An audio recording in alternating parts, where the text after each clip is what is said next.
Today I'm going to be showing you how to install a Valkyrie Dynamics compensator on your Tisas 1911 B45R. This is a Tisas, what I've got here, in SDS imports. They are the ones that import this firearm from Turkey, and let's go ahead and take a look at it and see the compensator.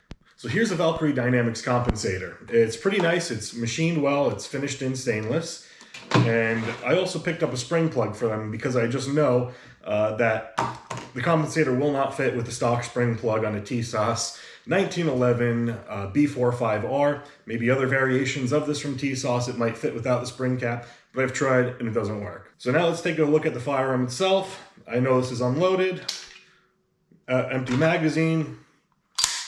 So now what we're going to do is we're going to have to remove the stock barrel bushing, which you can see here.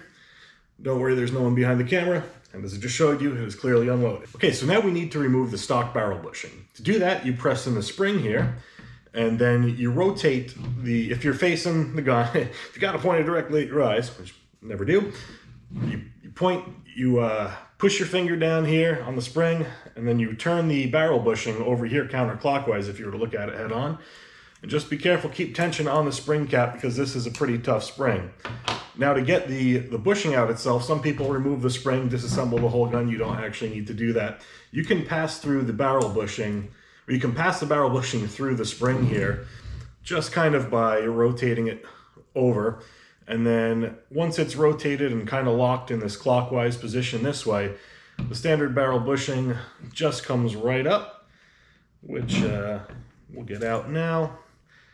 Helps if you have a little bit longer fingernails than I do. And there you go. There's your standard barrel bushing. And what we need to do now is we're going to take the Valkyrie Dynamics spring plug. We're going to put it over this spring here. So now that we've got the spring plug here, which you can see is shorter than the standard Tisas 1911 barrel bushing here, and it also doesn't have like a fully closed tip like this one does, which helps the compensator, I'll show you in a second, kind of sit on this a lot better. So this is the compensator here. It's pretty nice, well machined, made in America. All right, so the installation process is a little bit of a pain on this, but it will work once you have this spring cap here. You push this down, and try to get the best angle here for you. I know the better angle would be where my hands are, but we're gonna put that down with just kind of the edge of our finger holding that spring in place. And then we're going to take the notched portion of the compensator and we're going to have it rotated this way. And we're just going to try to feed it there. So I'm hoping the spring doesn't fly up. Hopefully you guys can see that, but it just catches the lip of the new spring cap there. And then we just push it down with the compensator. You want to get that spring cap all the way down there, push that, and then you just rotate that, snaps into place. Nice and easy. Now, it looks awesome with this, and since this is only a 45 and the barrel's only 4.25 inch long, a compensator on a 45 like this, not going to make that much of a difference, if any at all, but if you're a fan of the Punisher films like I am, this is like a replica of that compensator, and it looks pretty nice, I'll give it that.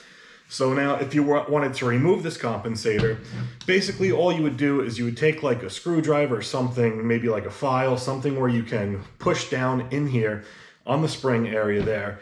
You press that down, and then you slide the compensator over counterclockwise just a little bit so you can fit like a flathead screwdriver or something in there, and yeah, make sure it clicks in.